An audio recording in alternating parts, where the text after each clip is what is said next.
Well, hello everyone, and thank you for checking in for another video and for another training session. And this time it is a live recording. By popular demand, I was asked to make this video to talk about, again, GBENS. Now, I've previously recorded videos on this, but this time is different because this time we're going to take a moment, take some slides, take a look at the slides, and see what we need to be doing. We are about 2 weeks away from this big event on the 31st of January 2025. We're going to have GB, S&S, ENS. So lots of work, lots of words here, lots of abbreviations. So we're going to break all of that down and explain what is actually going to happen. Now, this webinar actually runs again tomorrow in German. Now, I know if you're watching this on demand, then tomorrow is relative. But if you are interested in explaining this to a German audience, or you have clients in Germany, or you have suppliers in Germany that wish to understand all of this in their own native language, then the unique feature in this one is that we are going to do. So you can recommend them to either watch the recording, the German recording of it, or join the live training tomorrow in German. This is the English version, so welcome. Okay, so what is happening? Let's find out. Let me share my screen, and then we'll go. Okay, good. Here it is.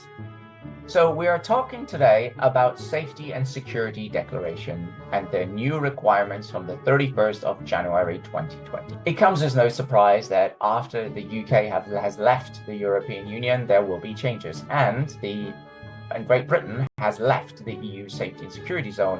Northern Ireland hasn't. But in this presentation, we will not focus on Northern Ireland. I'm sorry, we'll have a separate session for Northern Ireland.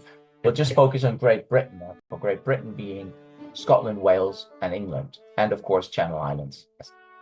So we are talking about the safety and security situation for Great Britain after Brexit, or after having left the EU safety and security zone. So the EU is doing their own thing, and Northern Ireland's doing their own thing with ICS2. We are doing GB, S&S ENS. Okay, so for safety and security, there's been a staggered approach in introducing these new safety and security requirements. So exports were first. Exports requirements for safety and security have already been introduced for quite a long time. So if you have ever done an export out of GB, well, you know what that means. Also, customs declarations continue to be required for exports and imports, and in particular, the safety and security aspect on the import side has also been already introduced for goods coming from outside the EU. So there is an ENS requirement already if you're bringing in goods to the UK from America, Australia, Canada, the likes of it, anything but the EU. So now we're introducing the ENS situation, the ENS filing requirements, data requirements for companies that are bringing goods from the EU to Great Britain. So this is called GB S&S ENS, and this was supposed to come into operation already in the past, but has always been postponed. Officially, this is called a waiver. So waiver from the requirement to file safety and security data, but now the end of that waiver is approaching, and from the 31st of January or until 31st of January 2025, this is not required, and then it would be. So I don't want to go into legislation, but if you are interested in figuring out where this is all written and how this is all supposed to be done, then you can also cross-read the various regulations. You've got to remember that some partly outdated or now pretty outdated legislation from the EU has been carried over and retained legislation. So we would have some delegated regulations, some implementing regulations that would still be applicable, but they all have been frozen in time when the UK left the European Union. So therefore, we have a mixture of delegated and implementing acts, as well as some regulations that have been introduced post-Brexit. So this is where you are looking, where you have to look in order to figure out what the rules actually are. Now to the basics. So what actually has to happen? Well, entry summary declarations have to happen. Safety and security data for imports into Great Britain and Northern Ireland as well, but mainly here we're focusing on Great Britain, needs to be submitted through the lodgement of the so-called Entry Summary Declaration, ENS. Now, why is ESD, Entry Summary Declaration, abbreviated ENS? Good question. Ask someone who knows this. More importantly, is who should submit this? I have been asked many times, am I, as an importer currently filing customs declarations, required to file ENS? And the answer is officially, legally, no. But if you don't and nobody else does, you're going to pay for it. You're going to have the trouble. You're going to have the problem. Legally, the legal requirement to submit the declaration lies with the carrier, which is the operator of the active means of transport on or in which the goods are brought into the customs territory. So in the case of a plane, in the case of a ship, that's pretty clear. In the case of road, that should also be clear, except of course where we do roll on, roll off. So onto the ferry and off the ferry, or into the Eurotunnel with the train and then off the Eurotunnel. This is where we have two, possibly carriers, the ferry and the truck. So which one? So we need to be clear that it is for a start, not the importer. The importer who does the customs declaration is not legally required and has no stake in it. In fact, is it as easy as that? It probably isn't, because obviously the importer will depend on the ENS being filed so that all the subsequent steps can happen. So the import declaration can be lodged, the customs declaration can be lodged, or if one of those doesn't get lodged, well, then we're still going to have a holdup, we're still going to have a delay. So it needs to be clear that the carrier has to do obligation, has to do something here, and that requires a conversation up and down the supply chain. So when the carrier before was responsible for picking up the goods and just driving them there is now a filing responsibility. And there are also legal time limits. So this is an added addition to the mix, slight complication. Risk assessment, this is all based on the WCO safe framework of standard. So they require risk assessment for safety and security.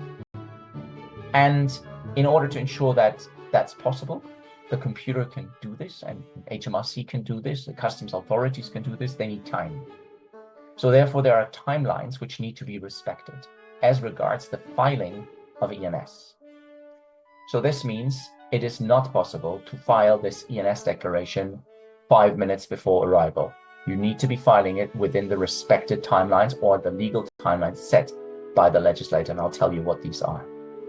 This needs to be factored in as you work through who needs to do what and when it needs to be done. So in my case, for example, I file for quite a few, mainly European companies into GB, and we have different transport agents, obviously, and these transport agents, they work to their own times.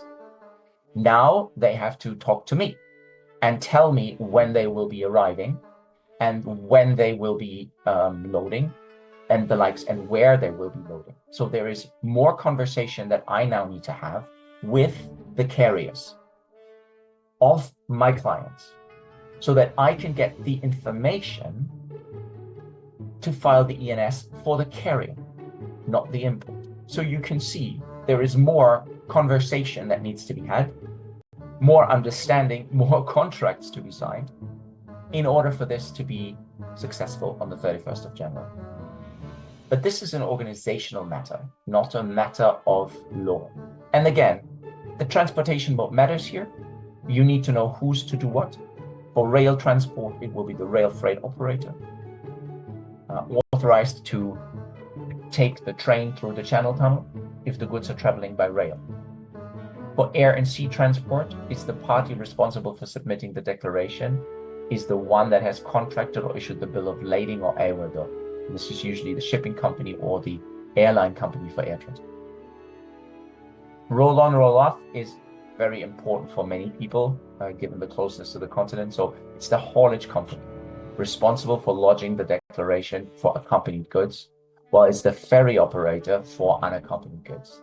So dropping goods onto the ferry, unaccompanied ferry operator, driving the truck onto the ferry, transport company that drove the truck onto the ferry. And then there are combined transport options, as you can see here. So what are the deadlines that you need to remember for filing? Well, they are written here, and it really depends on how you're shipping the goods. So maritime containerized cargo needs an at least 24-hour notification before arriving at the for loading at the port of departure. So this is a very interesting scenario, because if you are in Shanghai and you're arriving in the UK in 2 weeks, then it is the day before you're loading in Shanghai. And that is important to remember, because you have to work back quite a lot, and remember that you have to do that. The point is this: once the goods are on its way, it is difficult to turn them around.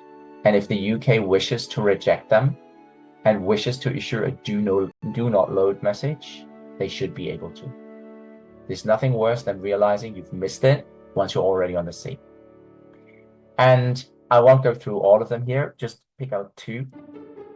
One's ro-ro accompanied freight. So that's at least 2 hours before arrival of the ferry operator. So as the P&O ferry arrives in Dover, minus 2 hours. Scheduled departure arrival time, minus 2 hours. And this is different for the Channel Tunnel, at least 1 hour before arrival at the Eurotunnel terminal. So you may know, if you've ever seen the Eurotunnel, that there is an automatic scanning system. So the truck comes in and the number plates get scanned, and this starts this entire GBMS, EMR, GMR process. So at the same way, this process gets started 1 hour before. The authorities need to be notified before the truck even arrives in Calais, if you want to call it Calais, so in France. Okay, so this is the timelines you need to remember. Some of you will be using the GBMS system, so there is currently no direct relationship. So if the MRN of the ENS is not put into the GBMS system, then that's okay. But watch that space. That can change regularly. So you might want, for completion and for getting used to this, put the MRN of the ENS into your GBMS system.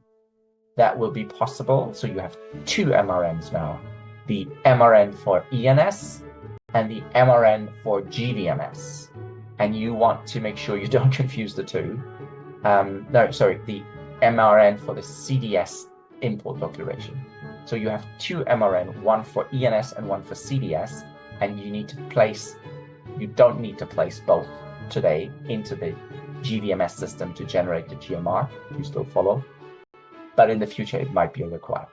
So please watch that space. And if none of what I've just said makes sense, we have bigger issues. Okay, good. How to lodge? Complicated.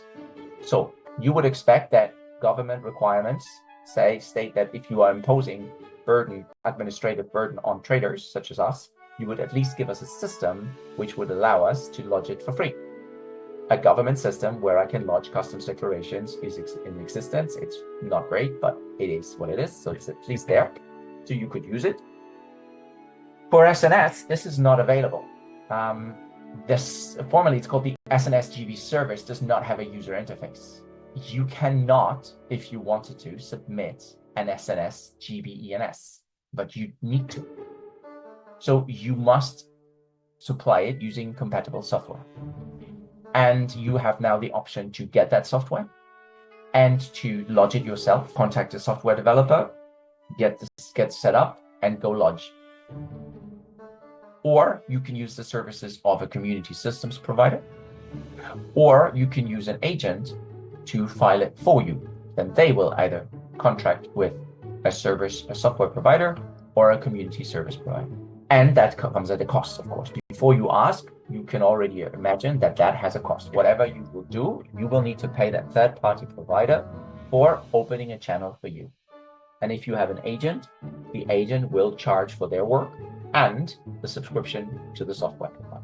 Big next question is what to lodge. And this is going to be, besides the annoying fact that we need to pay for yet another administration and red tape scenario, This is the key thing that can trip you up. So knowing the timelines is okay. Working your supply chain, understanding who's responsible is also not too difficult.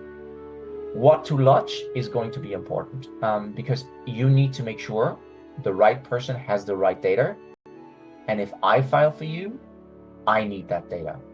And this time it is not the exporter, say a German exporter, sending data to me so I can lodge the import declaration. It's not the German exporter alone that can give me this information. Now is the carrier's time. So I now need to talk to this carrier and then this carrier and then this carrier and this carrier, and all needs to come together with me so I can file it for you. Yes? So how does this work? Okay, so we have consignment-based declarations for a start. So an entry summary declaration must be submitted for each individual consignment, regardless of whether a trailer or container carries multiple consignments. So I have one shipment that is coming on Monday. It has so and so many items.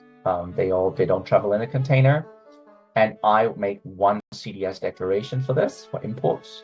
So I will make one ENS declaration for this consignment. There is data that is required for risk management and risk assessment. So we need to know things like the vessel or the conveyance or the truck or the airplane numbers, if they're containers or not, if what type of goods we're bringing in. At least we need a description. We need to know who's involved, who are the people that are bringing this in, and what is the routing. What is the route we are taking to go from country A to country B? So we might have quite a few requirements. The exact data requirements you should study. They can be found in the so-called Appendix 1, which can be found on the website on gov.uk, and I of course have it ready for you. So after this recording, I'll share that Excel sheet with you. Actually, we're going to look at it right now as well, so don't you worry. Overall, I'll give you the high-level picture of what information is required. Then we'll go into mandatory, mandatory, optional, and conditional. So overall, think of it like this. You might need to have not available necessarily the document, but the reference number. So commercial invoices, potentially import licenses, goods description, the commodity code being optional, goods descriptions here. Clear point, it shouldn't be generic, so it could be part by part or mechanical part. Nobody knows what that is. It should be a specific mechanical part, engine part or something. Consigner and consignee details, so hopefully that's clear. Type, amount, and packaging, mode of transport at the border, onward journey details might need to be included, and then there might be a safety security GB location code that you might need to put in as well. If you go into the mandatory fields, this is what HMRC says is mandatory. And if we have a quick look and browse on this without going into all the details here, but if you just look at it as I speak, you will see that this is actually not such a big problem. The reason is that these are the information fields that we have in a customs declaration, in a CDS declaration. So I receive the invoices, the CMR, the export accompanying document from, say, my German clients, and I will have 3/4 of the information I need for the ENS. So it's almost a duplication if you want. If you could just clone the CDS that I'm creating for my clients, you'd automatically have 90% of the ENS. So this is good. The 3 things I've highlighted here are the countries of routing code, so that I would not have in the customs declaration. The date and time of first arrival, date and time of arrival at the first place or arrival, I would not have unless I ask the carrier. And also declaration time and date. Okay, I might have that. I might not. But the point is, at least these 2 points, the 2 top points here, are things that I wouldn't know unless I had a communication with the carrier. So now I am already talking to quite a lot of carriers about when they're going to arrive, and are they going to arrive at the same time every week? Because otherwise there's more work to do. So the message here is with the mandatory field, I wouldn't stress too much about it because they are pretty much what you already have if you are filing for your clients anyway. Now, if you don't, well, then you better get going on these documents here, because I hope you're not just doing ENS. I hope you're doing customs declaration as well, because that would be quite inefficient to just do ENS and then have to lodge all of that again and again. I'll show you in the demo. There are conditional fields. Now, I'm not going to spend time on this because they will only come into force when specific issues arise, such as the UN Dangerous Goods Code, when you have to notify a party. And also, I guess the one thing, and unique consignment reference number for fast parcel operators. See, so the one thing I will point out though is carrier. So the carrier must be mentioned separately if it is different from the person lodging the entry declaration. So it is very possible that a carrier can hire an agent, and that agent could be the same agent that the importer has hired to do the customs check. So me, for example, I would do the import declaration and I would do the ENS declaration. But if the carrier is different, so if the exporter is not the one carrying the goods, but hired a freight agent, separate freight agent, then that must be listed separately. So in the example I'll show you in the live demo later on, I'll show you how I've done that. I've separated out the carrier. And then there are optional fields. Now, of course, having a commodity code is pretty nice. And if you can put the commodity code, I would definitely welcome that, for sure. With these things, the more you can provide, in my opinion, the better it is, if it doesn't burden you too much. But if you don't, I guess optional means optional. So here we are. Let's just do it, right? Let's just look at the data elements a little bit more closely before we move into the demo. I have taken this from HMRC, so hopefully this will work. You should be able to see most of the screen, and this is the document. This is literally the document that's come out from HMRC, and you can see here it's called Appendix 1, and you can now go through each of these items. So this is items, item name of item, unique consignment reference number, consignor, carrier, countries of routing codes, notified party, and as you now know from my explanations, some of these things are optional, mandatory. It would be good to see, but I don't see it here which ones are mandatory and which ones are optional. So we'll start maybe with the first one, the reference number. We won't go through all of them, don't worry. And you'll see here where it has to be declared, heading level or at item level. It follows the same structure as a CDS customs declaration. You know that there is alphanumerical number characters. So AN would be alphanumerical up to 22 characters. That's the reference number. It cannot be more than 22 characters. Then you have total items on the item declaration and the likes of it. Not always it is references. So the transport documentation number, I was asked what that be. Here are some examples of what this can be, and how you should complete this. So if you are in doubt or if you're getting stuck when you do this ENS declaration, then this is really the place to be. You can look at this Excel sheet, and this Excel sheet will tell you, give you a lot of clues. So consignee, consignor, header, item level, lots of information here, who this has to be. So example, I wasn't sure about some of the, like I had a question Jay and I talked about conveyance reference number today. And we were like, oh, what's this? And what is that for? Roll on and roll off, and actually look at it. It says here, intended ferry company name to be provided if known. So it's clearly optional in the case that we are going to discuss, roll on, roll off. But you would have maybe no optional field, would not be optional potentially for air and for sea. So again, the message is read this document, understand this document in order to know what you have to put. If you need any assistance with this, you can also look here. There's a nice list of all the different accepted codes, types, and you can see what it all means. Here's the country codes. Okay, fine. The customs office of first entry will be important. And you have here the I told you about the safety and security location code, so here they are. But you need to know, obviously, which one you're going to go for.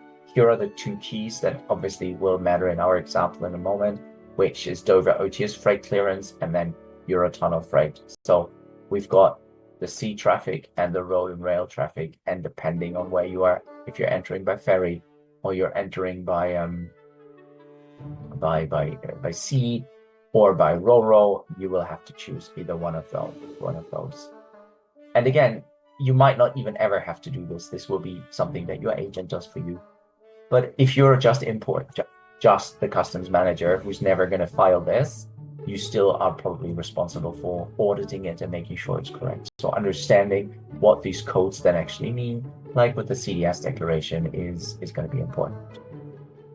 Please also remember, we do need an acceptable goods description, and we do not need apparel. We need men's shirts, etc. So we don't need arms, we need daggers, machines, guns. Okay, don't put as ordered, don't put baggage. So you can see here what all of that means. So please have a look. Kind of package, this is no surprise. You already have that. And then mode of payment, if anybody can explain to me how this is going to work, I'm really open to it, why we need this and how, in which situation. I quite haven't understood this yet, but please let me know. So mode of payment, your codes, specific circumstance indicator, only required in special circumstances, and then additional information, language codes, etc. So in other words, having a look at this spreadsheet is going to be very useful. All right. This is all I have to say from the generic part of it. What I would like to do now, if you would allow me, is I would move to this company here, my company. I'll actually go into the main page here. Now, what we have here is our partners. So we've partnered up with Customs Declarations. I think Jay's on the line. So Jay's the managing director of Customs Declaration. We are very proud and honored to be working with Customs Declarations ever since we did this great vetting exercise last year. And of course, I challenged Jay and I said, Jay, where's your ENS? And he said, Arne, it's ready to go. And this is great because obviously we are filing with Customs Declarations, our Customs Declarations. And CDS, we're already putting all the information into this system and CDS. So I said, where's the ENS service? So I am now quite proud to be able to be one of the first to present it to you and actually allow it to share it. So I'm happy with what I've seen over the last weeks and the development. So great. So there are three things I wanted to show you here in this live demo. And that's one, how do I do an ENS declaration? And then the second thing will be how do we clone an ENS declaration to simplify our work? Because as you've heard, there's a lot of red tape, there's a lot of additional burden, a lot of time needs to be now invested to file these declarations. So how can we make it easier? We also want to, then I've challenged Jay and I said, well, look, I really do not want to do an ENS every time manually. Can we do a system whereby I just get all the information I already have in the CDS system and just copy or clone it into an ENS? Because as I said, 90% of my CDS document information is ENS. So I need it for ENS. So when I take the data from the CDS, I'll have it at the ENS. So we want to see if the system can do this. So we're going to start with the ENS system here. And this is how it looks. And I've already played a little bit. This is a test environment, quite obviously. And I've already played a little bit with it. So you can see the ENS. I like this because it has this shield sign. Huh? So while CDS has the tick sign, this is a shield sign. So this is how it looks on the Customs Declaration software. And for me, this is easy. Yeah, of course, we might be wondering where are our data elements, but you know what? I can manage my own data elements. Okay, I don't need 2.3 here. So what I've done here is I can go to add new ENS declarations, but I've already played with it, as you can see. So I've already created a draft. So what I'm going to do, I'm going to just open the draft and talk you through it. Now, with the information that I've given you before on what is mandatory and what is optional and what is conditional, you can actually understand now how this all works. Let me move myself to the bottom here so you can see better. What is great is that it's very easy to understand. We have message information, then we move to commodities, then we move to additional information, and then we review and send it. So client reference, we're at test number 5. We've played with this a little bit to prepare, obviously. So you enter here your client reference as needed. Then invoice, in this case, invoice number 5 or airway bill number to refer to it. We don't need any of this data because, as you know, it's optional. We are going to imagine we're going to send one of the greatest products that my hometown in Germany has ever produced, sugar beets. So in my hometown in Germany, in Uelzen, we have the largest sugar beet factory of northern Germany, Nordzucker. And so for this exercise, we're going to send sugar beet from my hometown to my second hometown, London. So we're going to send from Uelzen to London. Isn't that neat? Okay, so therefore the place of loading is going to be Uelzen, the place of unloading is going to be London, and then in this case, we could select or we could not. We're going to have an exporter that I've already created. Okay, so this is the German company, AMDE Limited. We have a UK company here, AM UK Limited, and we have a carrier who is from Poland, AM Carrier Limited. Now, you can choose this here quite easily. And once you've entered these basic information, which will literally take you, 5 minutes? You set this up once, you can click next. You then have the option of entering your commodities. Now, you can add the commodity code, of course, but because you know this is not required, you could leave it out. If you wanted to, you could enter it. Sugar beet is the description. I think that's specific enough. It is a sugar beet. You will need to provide information about how it's transported, number of packages, and the likes of it. And because you have already provided in the previous step, which is the header level, the number plates, and the place of loading and unloading, assuming everything travels under one shipment, you would not need to complete these fields because it's already taken care of. Therefore, it's grayed out. Moving on. Then we get to the third part, which is additional information. Here we have the mode of transport.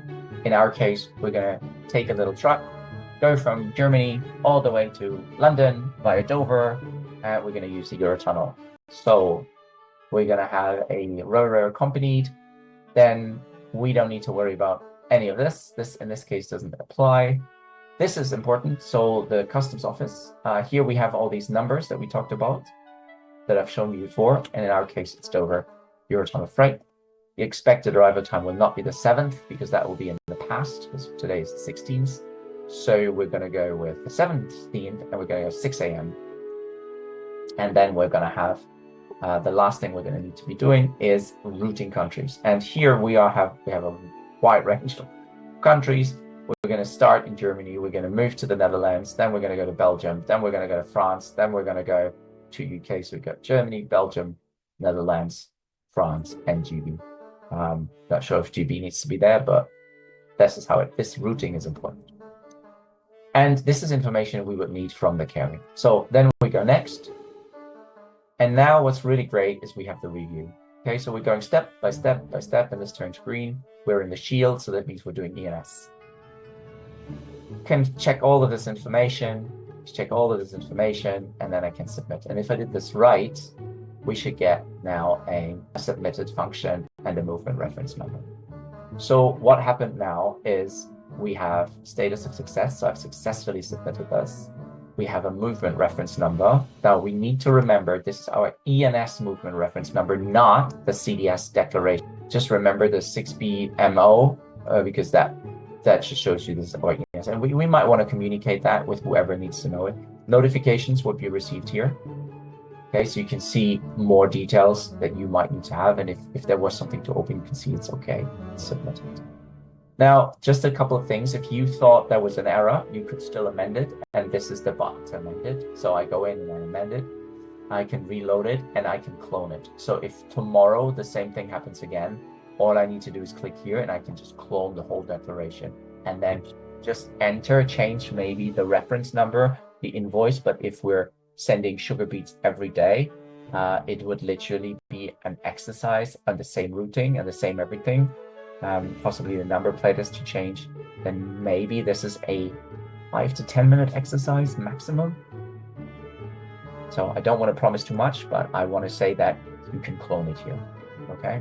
So this is the ENS in a nutshell. But what of course would be the best of it all is if I could do a customs declaration and generate the ENS out of the customs declaration, given that the information is in essence the same. So how would that work? So I asked Jay from Customs Declarations UK to make it happen. Okay, so let's see if he did make it happen. So here we have the little tick, which means we're now in the CDS declaration list. So all the declarations we filed. So obviously we have already filed all of these as a test. And now we're not going to go through all of the details. We're just going to go through a submitted declaration.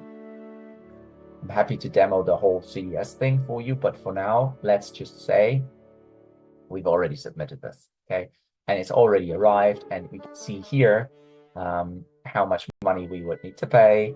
And we have an MRN, and this MRN, so you can see the number is different, is the one for the CDS, okay? So let's assume that for this one, we haven't made an ENS declaration. So now we would need to go into the shield and do an ENS again, start the whole process again. And that is really boring. I do not want to type in all of that information again. I would like to say, take this data, fill out everything I need to do for ENS, and just let me focus on the 10% that you don't know. And Jay said to me, click here. If you click here, you can clone to ENS declarations. So I'm going to do that. See what happens. Clone. Okay, so I am now in the ENS declaration. I can see this because I have the shield. And now, look, all of this information that came from the CDS is now here. I can now change the client reference number. I can now, I don't need to change the invoice number because it's already been taken care of. I can obviously have to add the place of loading because they wouldn't have known this from the CDS declaration. But this literally is this. And then I have my sugar beet here. I may want to check it because now the added value is, of course, that the system can pull my commodity code, and I like commodity code. So if the commodity code's there, I'm happier. So this is nice. You've got to check this, see maybe this is not correct, but why shouldn't it be? Okay, fine. Then here, the conveyance number, don't need. I do need this, right? Because I may want to put Dover. So it wouldn't replicate that, but that's a click. I do need that. I remember it's the 17th at 10 or at 6 or whatever it is. I don't need that. And the routing, it wouldn't replicate the routing. So, okay, well, that's a bit annoying, but hey, does that take a lot of time? I'm not sure if you would say yes to that.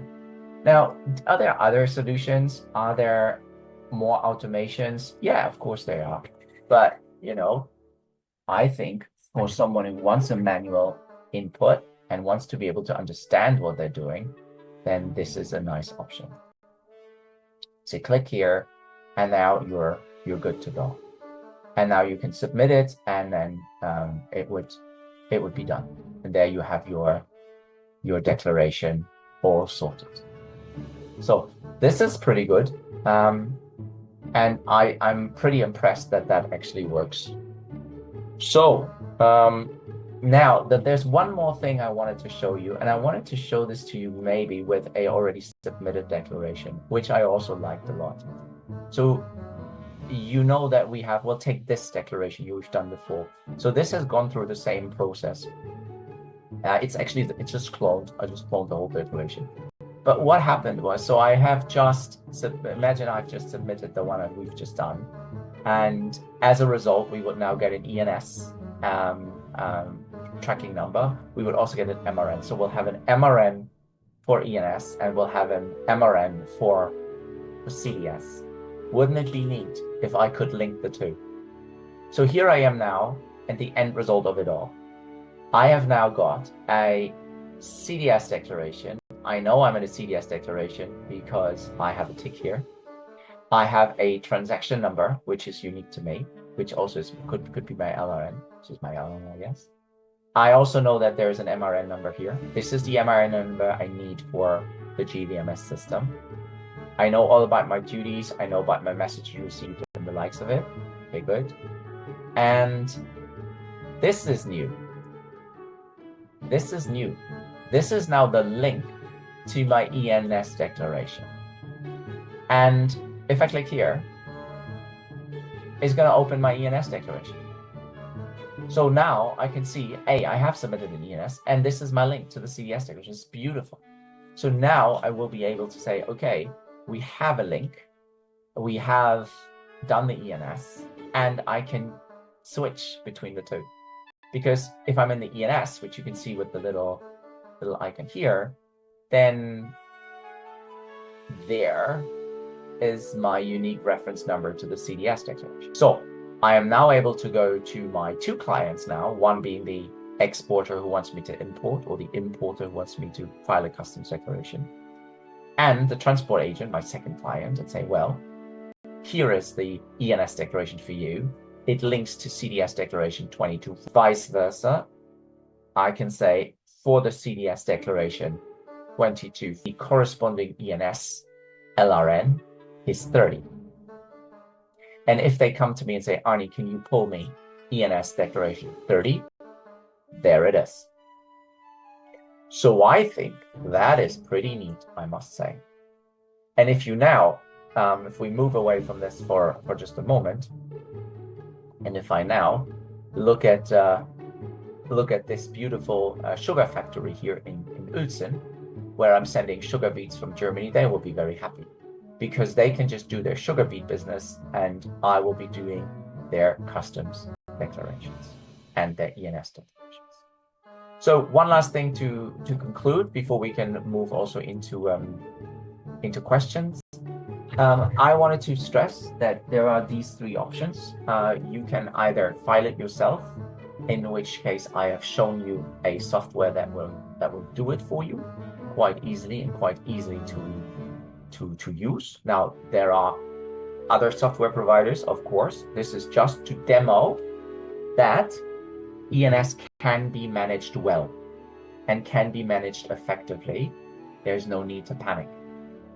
You can also say, I do not wish to deal with this. I wish for someone who knows what they're doing anyway, working with trusted software partners, reliable software partners, to do it for me. Then I am your person. We are your person. We will file it for you. And until the end of the month, if you sign up with us, there's a discount of up to 25%. So we're going to lower the price for you to entrust your ENS service requirements in us. So please get in touch. We'll be happy to contract with you and file it for you. We will need a commercial agreement. As per the law, we'll need carrier's knowledge and consent. But you do need to know that even if we file, you will remain responsible. We will make sure the accuracy of the information is correct as per your instructions. But if it goes wrong, you have to answer for it, unless we're negligent, which we're not. And that brings me to the final bit of this presentation, which is a word on compliance, responsibility for compliance. We must be very, very clear as to who has the requirements, who's doing what, and when. If I am going to be declaring this for you, I better know what I am putting into this declaration. I've shown you how I would go about it. And I've shown you that we are aware of Appendix 1, safety and security, and where to find that, and we can look at that in order to make sure we're filing correctly. We know how to do amendments, and we're very happy to do amendments as and how it's required. And I've shown you how easy it is with one click and the software to amend the declaration. The impact of timely and accurate data cannot be underestimated. If you want a stress-free life, we need to find a way to get this data to me in the time required by the lawmaker. And of course, there will be a wide range of government support, so you can always look at the gov.uk website where you'll find a lot of information. Okay, but also know if you are not compliant, you will experience delays and there will be fines for non-compliance. Now, as you know, there is an alternative to gov.uk, which is Customs Manager Info, which is your one-stop shop for all intelligence on customs.